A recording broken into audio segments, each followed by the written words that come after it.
Hello everyone, welcome to school of environmental sciences. तो आज के क्लास में हम बात करेंगे एनवायरमेंटल लेजिस्लेशन इन इंडिया। आपके पूरा एक कंप्लीट यूनिट है जिसमें कुछ एक्ट्स हैं जो आपके सिलेबस का पार्ट है।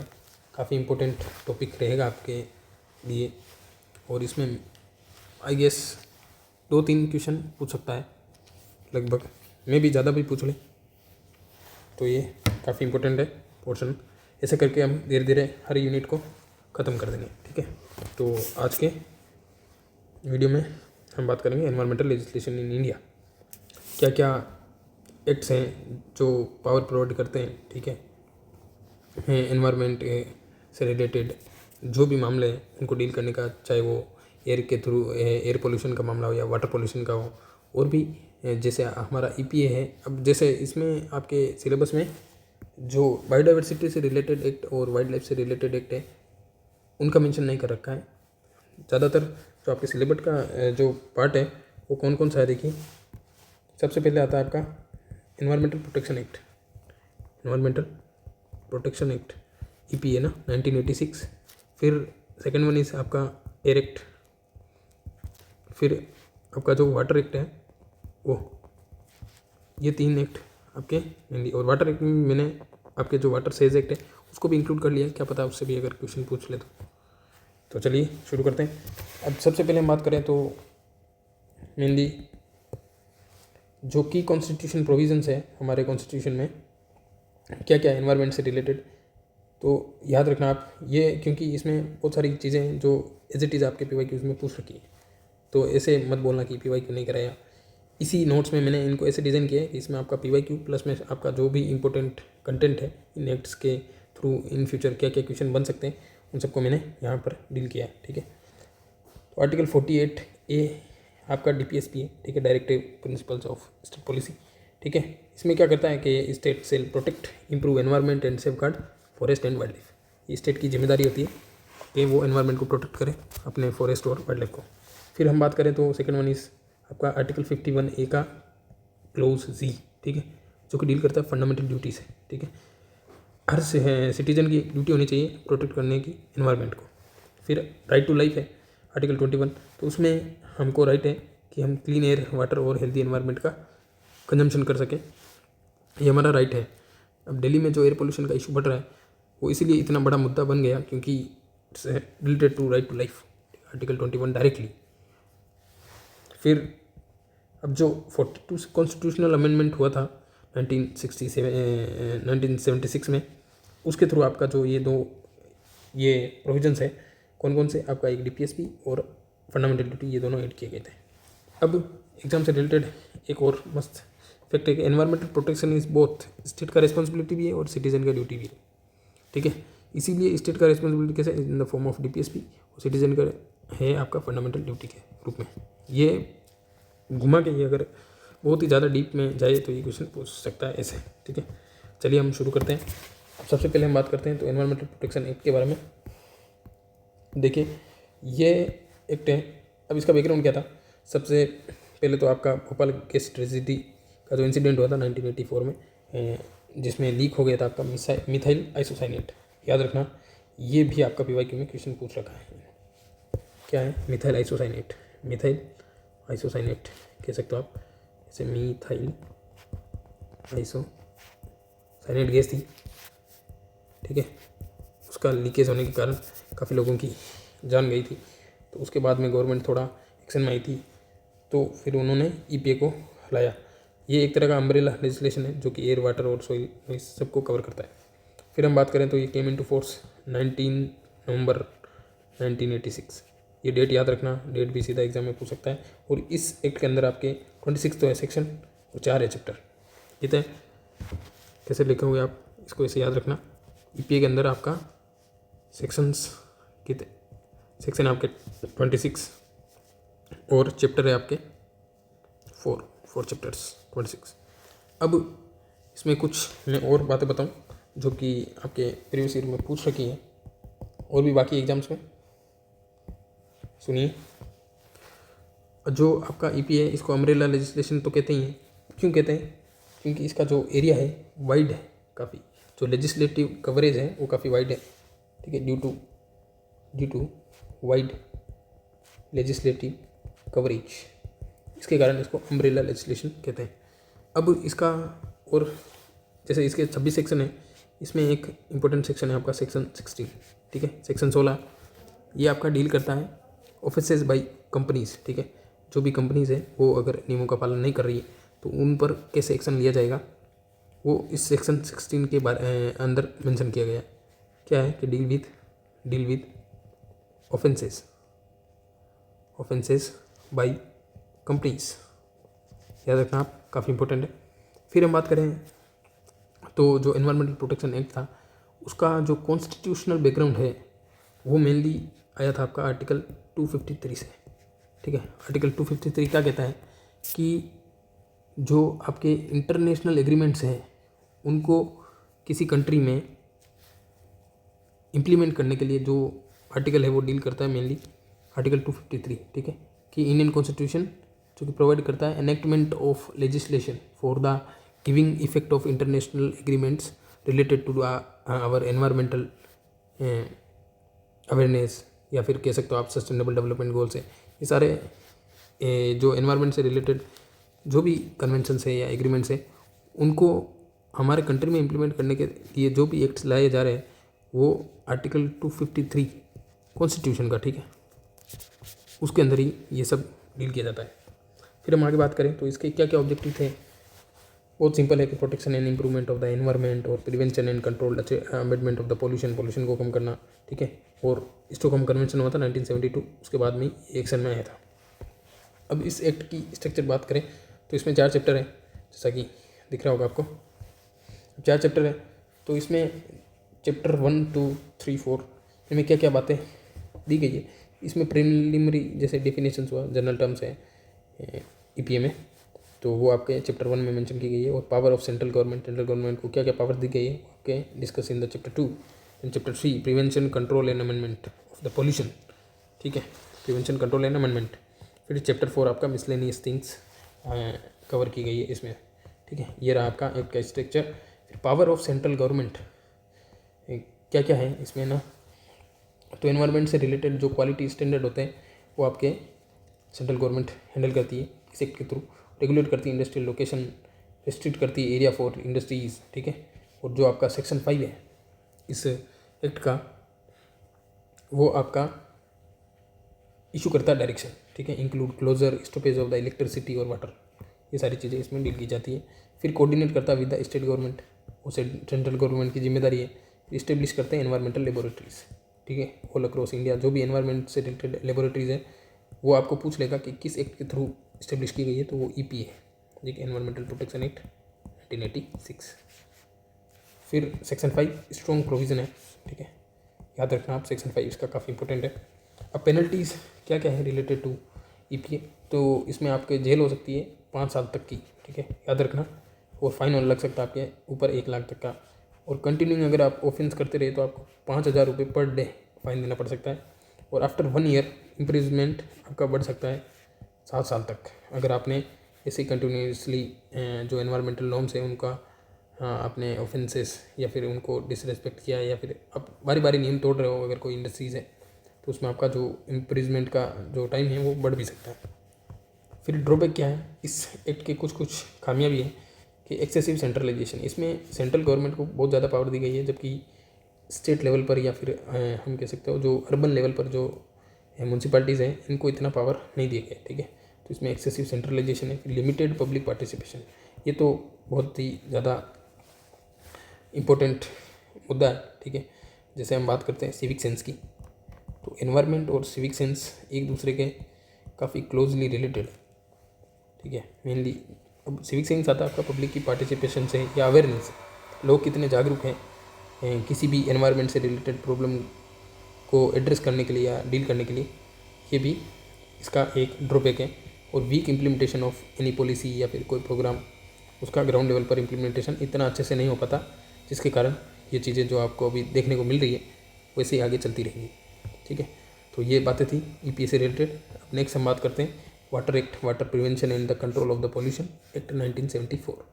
अब इस एक्ट की बात करें तो इसको क्यों लाया गया था, prevention and control of the water pollution, simple नाम से पता चल रहा है। फिर मेंटेन और restore wholesomeness of the water, ठीक है, वाटर से रिलेटेड उसका मेंटेनेंस और कैसे रिस्टोरेशन या फिर जो वाटर कंजर्वेशन प्रोजेक्ट्स होते हैं हार्वेस्टिंग के, मेनली आपका राजस्थान काफ़ी अच्छा कर रहा है, महाराष्ट्र है, राजस्थान है, तमिलनाडु है, these states are performing very well under the central government का जो जल शक्ति मंत्रालय के अंडर जो इनिशिएटिव चलते हैं उसमें। फिर इस्टेब्लिश सेंट्रल और स्टेट पोल्यूशन कंट्रोल बोर्ड्स, ये आपके वाटर एक्ट के थ्रू लाए गए हैं, ठीक है। अब इसकी स्ट्रक्चर की बात करें तो इसमें सेक्शन है आपके 64, चैप्टर है 8, ठीक है, 8 है चैप्टर, सेक्शन है आपके 64, आप ऐसे याद रख लेना 8 का स्क्वायर, ठीक है, 64, 8 × 8 से याद रह जाएगा, ठीक है, ये काफ़ी बड़ा है। अब इसमें जो 8 चैप्टर है इसमें क्या बातें कही गई है कि जो फर्स्ट चैप्टर है वो आपका रिलेटेड टू द प्रिलिमिनरी, फिर डेफिनेशन कह सकते हो आप, जो टर्म्स रिलेटेड टू द, ठीक है, वाटर पोल्यूशन और भी काफ़ी चीज़ें। फिर जो आपका चैप्टर सेकंड है वो सेंट्रल और स्टेट बोर्ड्स, पोल्यूशन बोर्ड्स उनके बारे में बात करता है। फिर चैप्टर 3 है वो जॉइंट बोर्ड्स, अगर कोई अलग अलग स्टेट्स हैं, ठीक है, उनका अगर जॉइंटली अगर बोर्ड अगर इस्टेब्लिश करना हो तो उसकी बात की गई है आपके चैप्टर 3 में। फिर chapter 4 related to the power and function of boards, इन बोर्ड्स की क्या पावर और फंक्शन होंगी इनके बारे में बात की गई है। फिर chapter 5 prevention and the control of the water pollution को कैसे कंट्रोल किया जा सकता है या कैसे रोका जा सकता है उसको हम डील करते हैं आपके चैप्टर 5 में। फिर चैप्टर 6 फंड अकाउंट्स और ऑडिट, इसके बारे में बात करता है। चैप्टर 7 पेनल्टीज़ और प्रोसीजर, क्या क्या पेनल्टीज़ लगाई जाएगी, ठीक है। फिर miscellaneous things discuss under chapter 8, ठीक है। तो ये सारे चैप्टर है, याद रखना आप इसको, अगर 2-3 बार पढ़ लोगे तो आपको चीज़ें याद रह जाएगी। फिर हम बात करते हैं तो फंक्शन क्या है पोल्यूशन कंट्रोल बोर्ड्स का।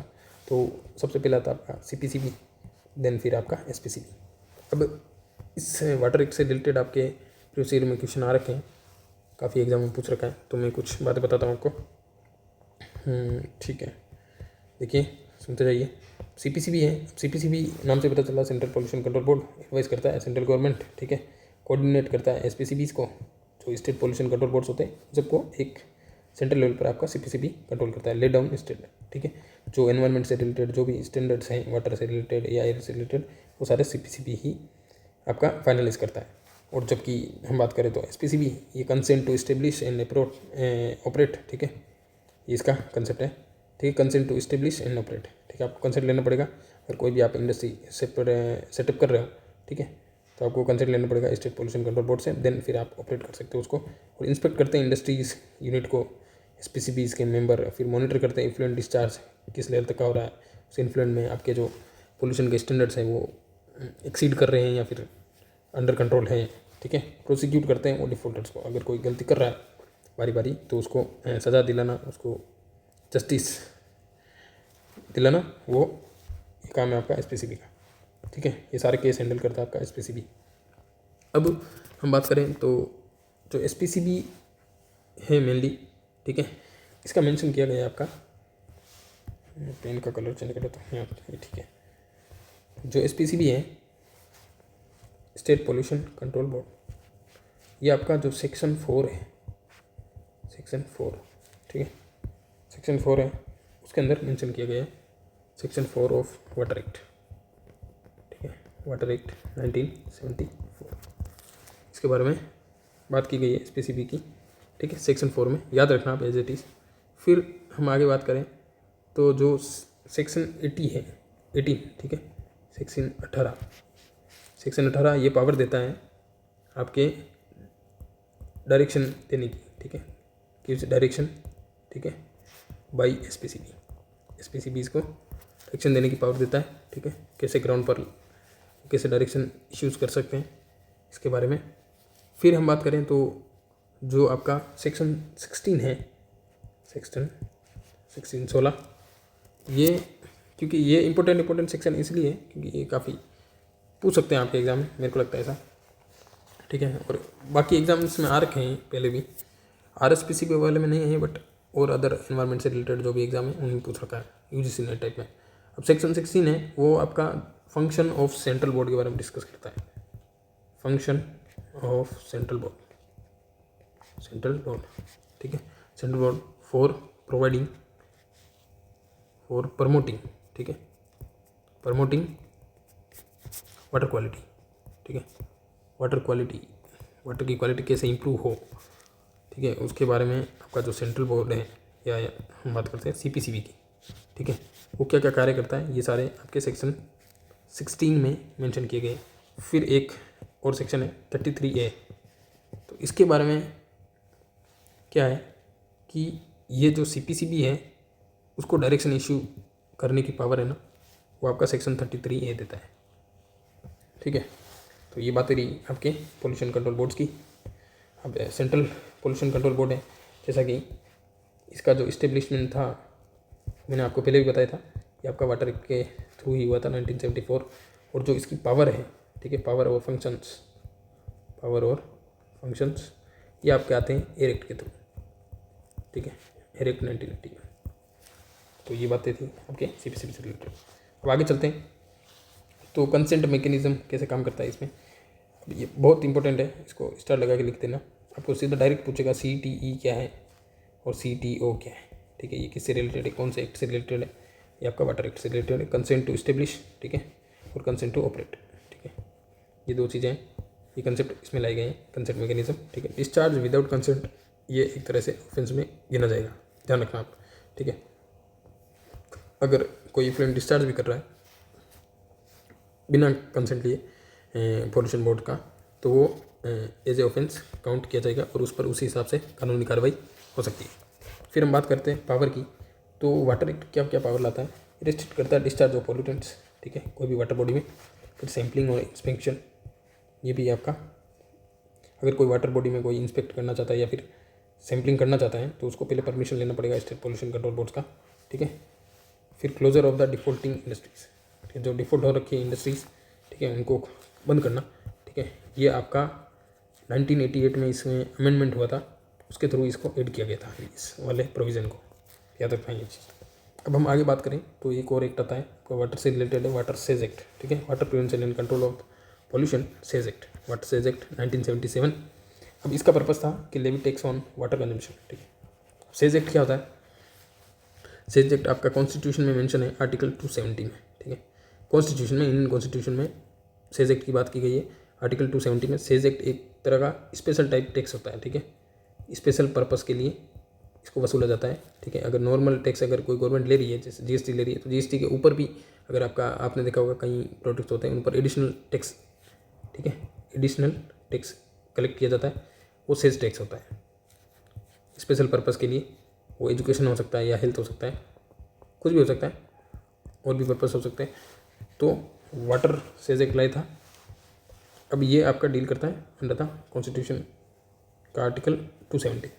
अब इसमें क्या था, ये इंकरेज करता है वाटर कंजर्वेशन को, फिर जनरेट करता है फंड फॉर द CPCB और SPCB। ये इसलिए लाया गया था कि ताकि और थोड़ा पेमेंट या फंडिंग हो सके हमारे पोल्यूशन कंट्रोल बोर्ड्स को।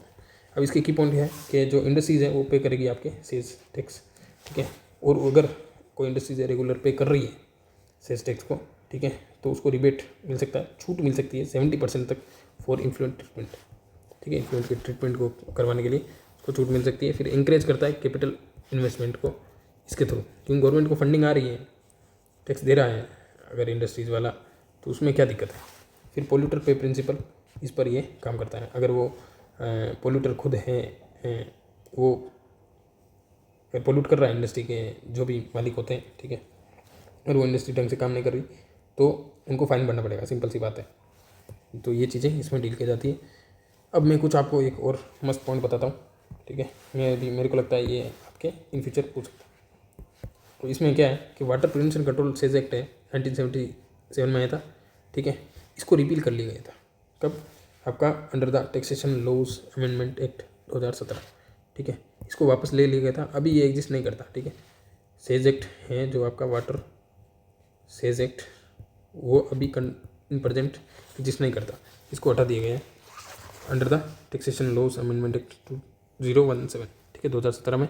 अब हटा दिया कैसे, मतलब cess mechanism was withdrawn in the collection of the water cess from the certain industries is now subsumed under the good and service tax, क्योंकि आपका 2017 में 1 जुलाई 2017 को GST आ गया था, तो GST के अंडर ही जो आपके जो सेज एक्ट था इसी के साथ ही वसूलने लग गए, ठीक है, वो GST के अंदर ही काउंट हो जाता है, इसीलिए इस एक्ट को हटा दिया गया। ये तो पहले क्या था कि जो सेल्स टैक्स है वो इसको अलग से लिया जाता था। अब करंटली आपका जीएसटी का वो मैकेनिज्म चल रहा है टैक्स कलेक्शन का, तो ये चीज़ आप ध्यान में रखना, काफ़ी इंपॉर्टेंट है। आपको स्टेटमेंट के फॉर्म में पूछ सकता है कि ये वाटर सेज एक्ट है अभी करंटली एग्जिस्ट करता है या नहीं करता, तो आप ध्यान में रखना ये चीज़, ठीक है। अब थर्ड वन इज़ आपका एयर एक्ट है, air prevention and the control of the pollution 1981। Year याद रखना, ईयर सीधा डायरेक्ट पूछ रखे हैं आपके एग्जाम में, बहुत ईजी क्वेश्चन आते हैं, कोई टेंशन वाली बात नहीं है। ऑब्जेक्टिव्स क्या थे इसके, prevention control amendment of the air pollution. फिर इम्प्लीमेंटेशन इसका हुआ था after the Stockholm convention decision, ठीक है, सेम उसी की तरह जैसा आपका एनवायरमेंटल प्रोटेक्शन एक्ट आया था। अब इसकी स्ट्रक्चर की बात करें तो आपका जो एयर एक्ट है, एयर एक्ट ये आपका सेक्शन इसमें 54 और चैप्टर है आपके 7, ठीक है, 54 सेक्शन और 7 चैप्टर है, 54 सेक्शन और 7 चैप्टर। फिर हम आगे बात करें तो जो इसके फीचर क्या क्या है एक्ट के, declaration of the air pollution control areas, ठीक है, कहाँ कहाँ पर एयर पोल्यूशन कंट्रोल किया जा सकता है उसका डिक्लेरेशन इस एक्ट के थ्रू आता है। Mandatory consent for the industries, ठीक है, कंसेंट लेना मैंडेटरी है। फिर emission standard for the automobiles and industries, जो नेक्स्ट की गाइडलाइंस हैं वो सारी CPCB आपके करता है, ठीक है, इशू, तो वो इसी एक्ट के थ्रू पावर आती है। Power to inspect chimneys ducts and equipments, ठीक है, इंडस्ट्रीज़ में जो भी आपके एमिशन स्टॉक्स एमिशन कैसे हो रहे हैं इन सब को चेक करने का अधिकार पूरा का पूरा इस एक्ट में मेंशन है। अब इस एक्ट में क्या होता है आपका 1988 में अमेंडमेंट हुआ था, बहुत इंपॉर्टेंट, ठीक है। इसमें क्या हुआ था, बोर्ड है जो CPCB है या आपके स्टेट पोल्यूशन कंट्रोल बोर्ड है, उनको एम्पावर इतनी पावर दी गई थी कि वो इंडस्ट्रीज़ को डायरेक्टली क्लोज भी कर सकते हैं। अगर कोई इंडस्ट्रीज़ है वो रेगुलरली आपका ऑफेंसेस या फिर जो एमिशन स्टैंडर्ड है उनको बीट कर रही है, बारी बारी ना तोड़ रही है रूल्स, तो उनको वो शट डाउन कर सकते हैं, ठीक है, या फिर उसकी इलेक्ट्रिसिटी काट सकती है, वाटर सप्लाई रोक सकती है, इन्फोर्स करती है, ठीक है, स्टैंडर्ड स्ट्रिक्टली, ठीक है, कोई भी स्टैंडर्ड है उनको डायरेक्टली आप फुल डिसिप्लिन के साथ इम्प्लीमेंट करो, ये इस एक्ट के थ्रू पावर मिली थी, ठीक है। अब हम बात करें तो नॉइज़ पोल्यूशन की। नॉइज़ पोल्यूशन आपका एक तरह का पोल्यूटेंट है, ठीक है, वो एयर एक्ट में मेंशन है। नॉइज़ एज ए पोल्यूटेंट काफ़ी इंपॉर्टेंट है, आप याद रखना, नॉइज़ एज ए पोल्यूटेंट, ठीक है, ये डिस्क्राइब किया गया है आपका एयर एक्ट में। और जो नॉइज़ पोल्यूशन है वो आपका बात की गई है EPA में, ठीक है, एनवायरमेंटल प्रोटेक्शन एक्ट 1986। तो ये चीज़ आप ध्यान रखना, नॉइज़ पोल्यूशन की बात की गई है आपके EPA के अंडर, ठीक है, एडेड किया गया था इसको। और जो नॉइज़ एक पोल्यूटेंट है ये बात की गई है आपकी एयर एक्ट में। ये दो अलग अलग चीज़ें हैं, ध्यान से एक बार वापस सुन लेना आप वीडियो को, लेकिन याद रख लेना प्लीज़। फिर हम आगे बात करें तो noise pollution regulation and control rules 2000 में आए थे, ठीक है, ये आपके under the EPA noise pollution के रूल्स है ना, ये EPA एनवायरमेंटल प्रोटेक्शन एक्ट के अंदर ही मेंशन किए गए थे। अब इसमें कैटेगरीज डेवलप की गई थी 4 टाइप की, ठीक है, और डे और नाइट के जो अलग अलग लिमिट्स हैं नॉइज़ पोल्यूशन के, इनको सेट किया गया था। अब इंडस्ट्रीज़ के लिए, कमर्शियल के लिए, रेजिडेंशियल और साइलेंस जोन, इसको आप ऐसे याद रखना ICRS, ऐसे ही याद रखना आप, ठीक है, बोलोगे नहीं, ICRS बारी बारी बोलना, याद हो जाएगा। फिर अब डे और नाइट का जो लिमिट है, अब हमेशा ध्यान रखना, डे में काफ़ी शोर शराबा होता है, तो डे की जो लिमिट्स हैं वो थोड़ी कंपेरेटिवली हाई है, ठीक है, नाइट से। तो जो अगर 75 है आपका इंडस्ट्रीज़ का, अब धीरे धीरे अगर आप ये ऑर्डर याद रखोगे ICRS है तो इंडस्ट्रीज़, कमर्शियल और रेजिडेंशियल साइलेंस जोन, तो आपका जो देखिए आप नॉइज़ का स्टैंडर्ड है वो धीरे धीरे कम हो रहा है, ठीक है। तो इसमें क्या है, 75 अगर है डे का इंडस्ट्रीज़ में, तो नाइट में आपका 70 हो जाता है, 75 to 70, देन 65 to 55, 10 कम हो रहा है, पहले 5 कम हुआ, फिर 10 कम हुआ, फिर अगेन 10 कम हुआ, ठीक है, 55 से आपका 45 हो गया, फिर अगेन आपका 10 कम हुआ, सबसे पहले 5 माइनस करो, फिर 10 10 10, 50 से 40 हो जाएगा।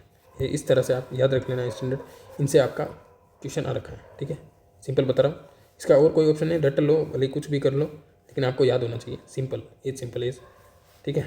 अब साइलेंस जोन की बात की गई है आपके नॉइज़ पोल्यूशन जो ये रेगुलेशन रूल्स हैं, ठीक है, इसमें साइलेंस जोन आपका जो 100 मीटर होता है अराउंड द हॉस्पिटल, स्कूल या कोर्ट्स, ठीक है, जो भी पब्लिक प्लेसेज होते हैं, पब्लिक प्लेसेस उनके जो 100 मीटर का दायरा होता है वो आपका साइलेंस जोन होता है, ठीक है।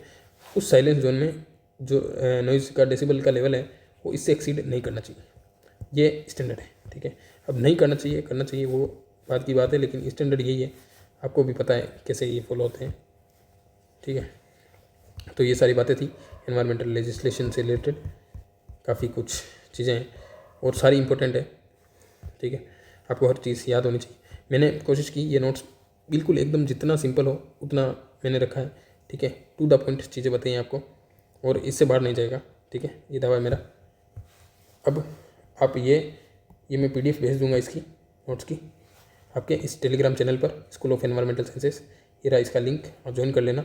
और अगर जेन्युइनली अगर आपको लग रहा है कि ये वीडियोस आपके हेल्प कर रहे हैं, ठीक है, तो आप प्लीज़ कीप इट शेयर और लाइक करिए, कमेंट ज़रूर करना कैसा लगा, और अगर कुछ नई चीज़ है आपको पता तो वो भी आप कमेंट में डाल देना। टेक केयर, बाय बाय, जय हिंद, जय भारत।